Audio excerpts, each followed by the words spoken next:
Bom dia.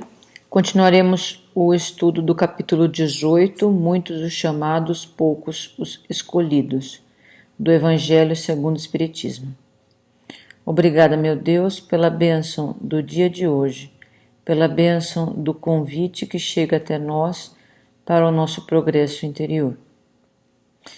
Continuaremos hoje falando deste capítulo, estudando um pouco a respeito da porta estreita. Esta passagem segue a parábola do festim de bodas que conversamos na semana anterior.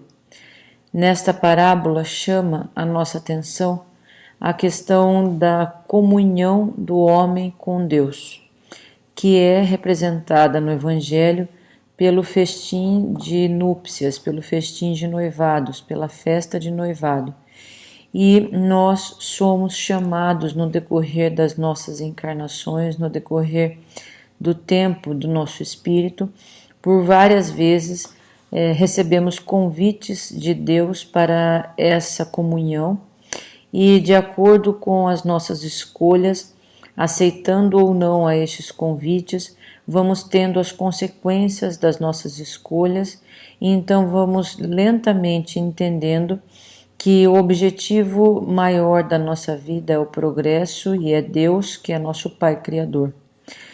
E para este festim de núpcias, para esta comunhão do homem com Deus, para esta comunhão do nosso espírito com o Pai Criador, nós precisamos aceitar o convite celestial, aceitando as sugestões do bem. E Jesus veio aqui para a terra abrandar este caminho, facilitar esta comunhão do homem com Deus. Foi muitas vezes mal compreendido, mas nós ainda, 2000 anos depois de sua vinda, reiteramos nossa vontade de tentar entender o que ele trouxe de ensinamento, porque através de ouvir este convite que Jesus veio nos trazer, nós com certeza estaremos mais próximos desta comunhão com Deus, que é o símbolo do nosso progresso espiritual. Nós não tratamos Jesus da forma que ele merecia quando veio aqui ao orbe, mas Jesus, na sua imensa bondade e na sua imensa misericórdia, reitera na nossa vida diariamente este convite, e a sua palavra, o seu ensinamento, o seu exemplo, acima de tudo, fala para cada um de nós em algum momento da vida de uma forma mais alta, e nós, se queremos diminuir a cota de dor do nosso caminho, da nossa evolução, do nosso progresso, é bom que possamos ouvir este convite celestial. Neste processo, devemos retirar de dentro de nós os excessos que ainda trazemos. Devemos trabalhar por mudar o nosso interior, tentando construir este reino de Deus a que aspiramos dentro do nosso coração. Esta construção dentro do nosso coração fará a sintonia do nosso interior com um reino celestial em que o sofrimento já é menor, a possibilidade de trabalho no bem é uma realidade e com certeza teremos a potencialidade do nosso espírito desenvolvida às alturas, permitindo que possamos ser co-criadores, auxiliares de Deus na criação. Além dessa retirada dos excessos que há dentro de nós, para que o reino de Deus se estabeleça dentro do nosso coração, é necessário também que aprendamos a retirar as roupas antigas sob as quais ainda nos escondemos e com as quais ainda nos projetamos perante as outras pessoas que estão ao nosso redor. Como no exemplo de André Luiz, em que ele chega ao plano espiritual vestindo a roupa de médico, sentindo ainda a sua superioridade sobre as outras pessoas em torno de si, e no decorrer da sua experiência no plano espiritual, percebe que não é a sua roupa de médico que vai lhe garantir um emprego, que vai lhe garantir uma ocupação no plano espiritual. É necessário despir-se desta roupa de orgulho para que ele se vista com a roupa adequada para ser útil àqueles espíritos que precisavam do seu auxílio e da sua ajuda. E aprendendo na humildade de servir, André Luiz entende que o caminho que deve escolher deve ter uma roupa adequada para que então ele possa entender a verdadeira plenitude deste contato dele com Deus. E nós, na nossa existência também, no decorrer da nossa vida, encarnada e desencarnada, devemos lentamente ir tirando as roupas antigas em que nos sentíamos melhores, nos sentíamos superiores e então, tendo uma melhor noção da evolução espiritual que já alcançamos, vestir a roupa adequada para esta comunhão com Deus, que com certeza não é a roupa do egoísmo e do orgulho, mas é a roupa que percebe ser útil para ajudar aquele que está ao nosso lado. E então, no capítulo 7 do Evangelho de Mateus, seguindo orientações a respeito desta conquista da vida superior, Jesus nos traz o ensinamento da porta estreita. E ele diz: entrai pela porta estreita, porque a porta da perdição é larga e o caminho que a ela conduz é espaçoso e muitos entram por ela. Quanto a porta da vida é pequena, quanto o caminho que a ela conduz é estreito, e como há poucos que a encontram. Frase de Jesus: entremos pela porta estreita, porque a porta da perdição é larga e o caminho que a ela conduz é espaçoso e muitos entram por ela. A porta larga tem antecedendo a ela um largo caminho, que se formos adentrar sem uma reflexão, parece ser uma porta mais fácil, parece ser um caminho mais fácil. Mas não é este o caminho melhor da vida. E Jesus diz que quanto a porta da vida é pequena, e a essa porta da vida, um caminho estreito conduz o homem a esta porta estreita. E se nós podemos e temos a dádiva do livre-arbítrio que Deus deu ao homem consciente, nós devemos sempre lembrar nas nossas escolhas sobre esta orientação e este alerta de Jesus.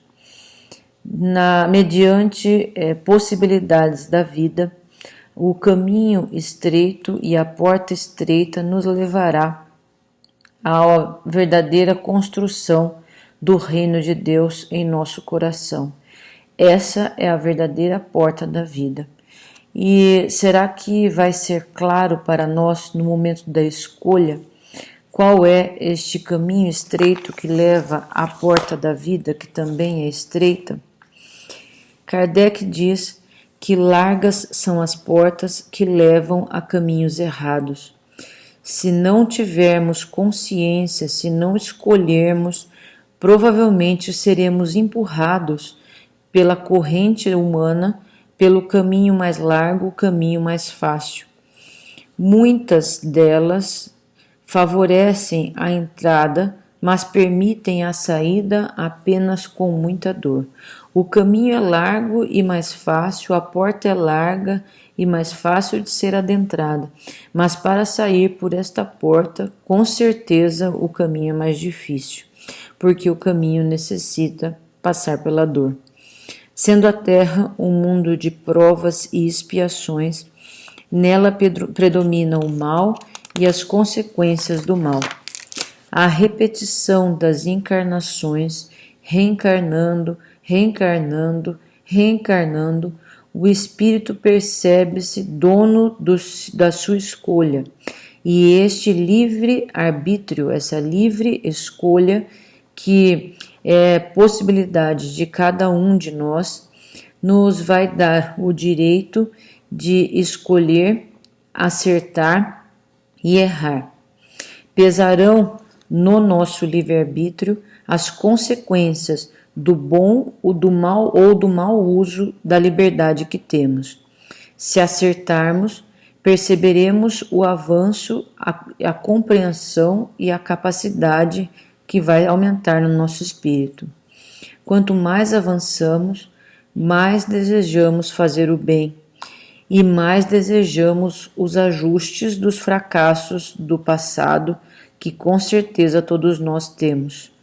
Quanto mais o espírito progride, mais progresso e segurança ele semeia em torno de si. Quanto mais evoluído, mais percebemos que há a possibilidade de semear em torno de nós, e os frutos bons das escolhas que fizermos alimentarão a muitos ao nosso redor.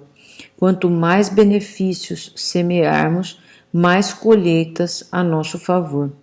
Este é o ciclo virtuoso, porque o bem gera o bem, que semeia o bem, que frutifica o bem, que favorece o bem, que cresce o bem.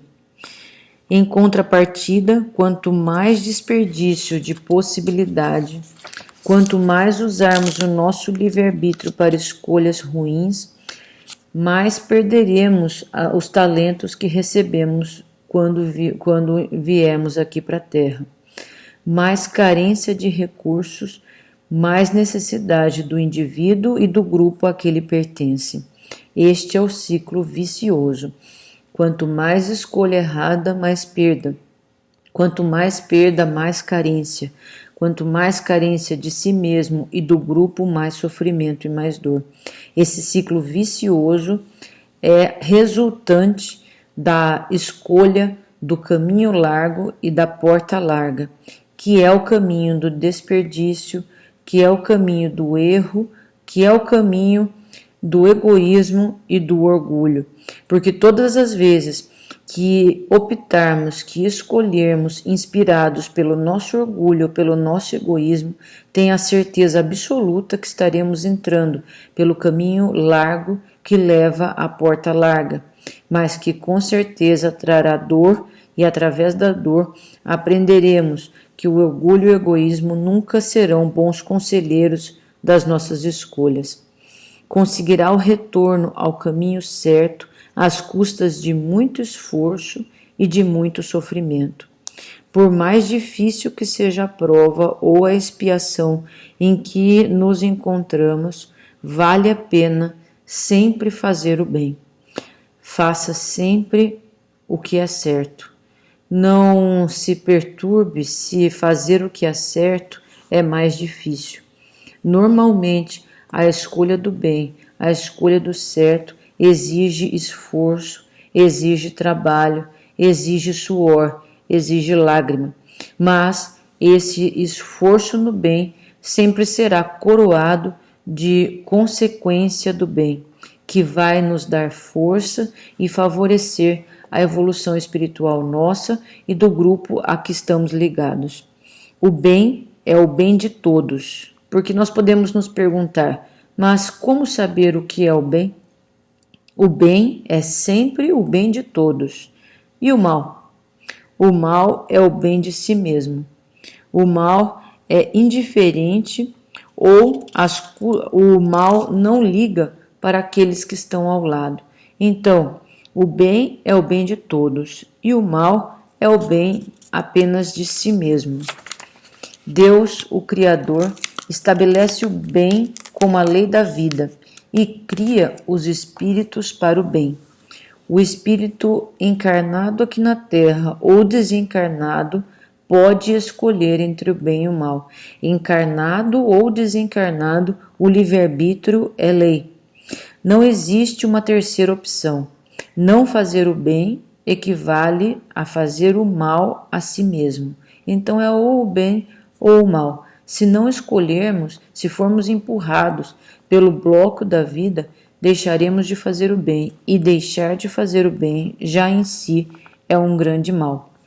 Deus concede ao homem infinitos talentos, e o uso desses talentos, o uso desses instrumentos que Deus nos dá quando viemos aqui para a Terra, o uso que nós fazemos desse talento vai trazer para nós a consequência da evolução espiritual, seja pela dor, seja pelo suor. Emmanuel, através da mediunidade de Chico Xavier, traz uma mensagem que nos lembra a respeito do uso que fazemos dos talentos concedidos por Deus. Deus concede ao homem a nitroglicerina e a areia e inspira-lhe a formação da dinamite para construir estradas, túneis e moradias. Mas o artífice do progresso quase sempre abusa do privilégio para arrasar ou ferir, semeando a destruição e o ódio. Deus empresta ao homem a morfina, cuja origem estava na papoula, para acalmar a dor física, mas o indivíduo beneficiado pelo seu uso transforma a morfina em corrosivo entorpecente das próprias forças. Deus concede o ferro, um dos minérios mais abundantes na natureza, elemento químico resistente e durável, para ajudá-lo na construção, no transporte, na arte. Mas o servo da experiência converte o ferro em instrumento da morte. Deus dá o ouro precioso e versátil, mas o mordomo da posse, molda o guilhão da sovinice e miséria alheia. Deus permite usar as ondas e a atmosfera para informar e esclarecer, mas o agente da comunicação frequentemente o usa para difundir o pânico e semear o caos visando proveito próprio. É assim que o Supremo Senhor nos concede os dons inefáveis da vida, com as bênçãos do corpo e da alma e os tesouros do amor e da inteligência. Do uso que fizermos dos talentos da vida, resultam para nós vitória ou derrota, felicidade ou infortúnio, saúde ou doença, harmonia ou desequilíbrio, avanço ou atraso nos caminhos da evolução. E através das consequências das nossas escolhas, aprendemos a fazer as próximas escolhas. Então, a experiência da vida trará para nós a maior possibilidade de acerto na próxima escolha, porque com certeza nenhum de nós quer sofrer e nenhum de nós foi criado para a dor. Pelo contrário, fomos criados para o bem, porque esse nosso princípio é Deus, que é o Pai de amor, o nosso destino é Deus, que é o nosso Pai de amor. O dia de hoje é a nossa oportunidade, porque o passado já foi escolhido e as consequências do passado se fazem no hoje presentes. O dia de hoje é a oportunidade, é a possibilidade da escolha para o próprio dia de hoje e para o dia de amanhã. O que fizemos da hora que hoje passou? Como aplicamos o tempo precioso que Deus hoje nos concedeu? Águas passadas não movem moinho, mas as águas de agora podem moer o grão que fará o pão, que alimentará a sede e a fome daqueles que padecem em torno de nós. André Luiz, numa mensagem através de Chico Xavier, nos lembra da importância deste dia, do dia de hoje. Seu melhor tempo é o instante de agora. Se você está triste, aceite a mensagem de renovação e faça a alegria dos outros no dia de hoje. Se hoje está doente, essa é a oportunidade de se tratar com segurança. Se errou, o próximo passo de hoje enseja a correção. Se planeja um trabalho, hoje é o momento de começar a realizar este trabalho. Se você deseja fazer uma boa ação, hoje é o instante de promover esta boa ação. Se alguém aguarda a sua desculpa por faltas cometidas, hoje é o momento de pedir essa desculpa e sorrir aliviado. Se você precisa estudar, hoje é a oportunidade de estudar. O dia de hoje é sempre um presente, e o presente de Deus em nosso auxílio depende do que faremos com ele. E o amanhã, o que será? Emmanuel nos responde também por Chico Xavier. Amanhã, muitas vezes, por semanas, repetimos a palavra amanhã. Temos a tendência de deixar para o amanhã tudo o que nos pede maior esforço.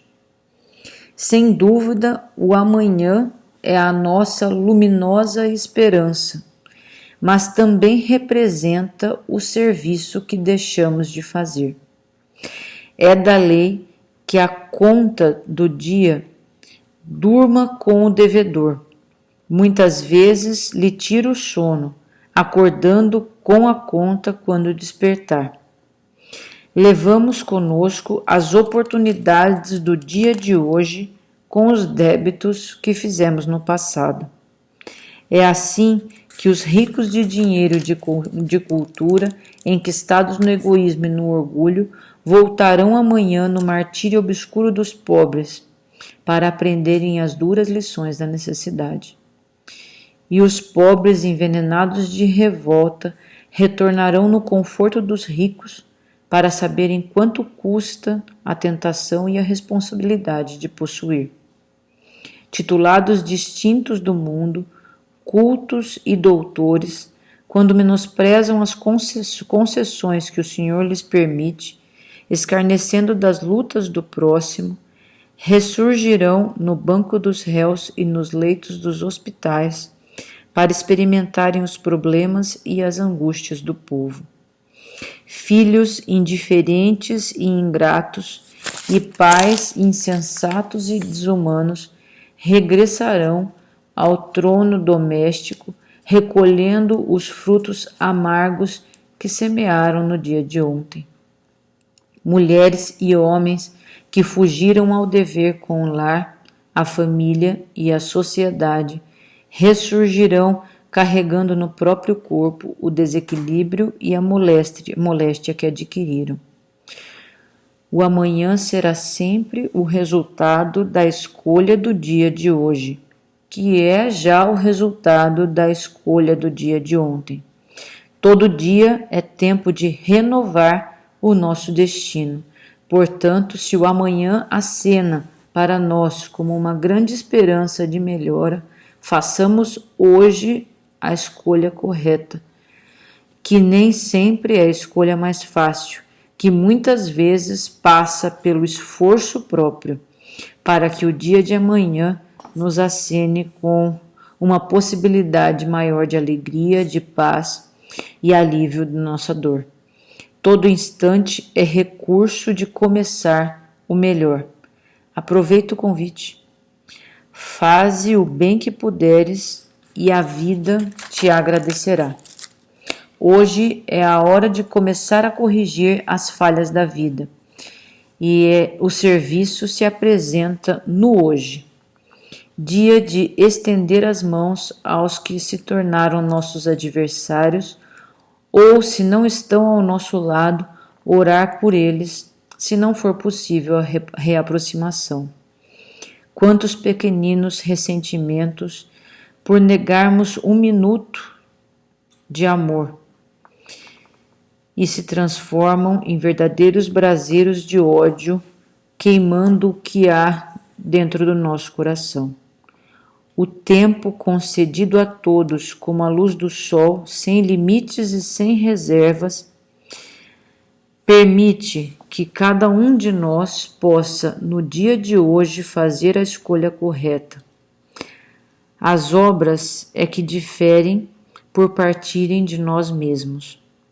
Ninguém te impede de fazer do tempo consolação e tranquilidade, exemplo digno e conhecimento superior. Portanto, a cada um de nós, aproveitemos o dia corrente, aproveitemos o dia de hoje. Vamos escolher o caminho certo. Entra pela porta estreita, a porta estreita da humildade, da gratidão, da generosidade, do perdão, do estudo e do trabalho, do ideal e da ação correta. E verás que o caminho é árduo e sofrido, mas necessário às nossas consciências, porque nos traz a paz, a serenidade, a alegria de viver e conviver, a alegria de encontrar Jesus pela palavra e pelo próprio exemplo. Bons espíritos, pela amizade generosa, com certeza nos ajudarão a transpor o caminho estreito e a porta estreita que nos levará à verdadeira vida, que nos levará à comunhão com Deus, que nos levará ao progresso do nosso espírito. Muito obrigada e uma ótima semana a todos.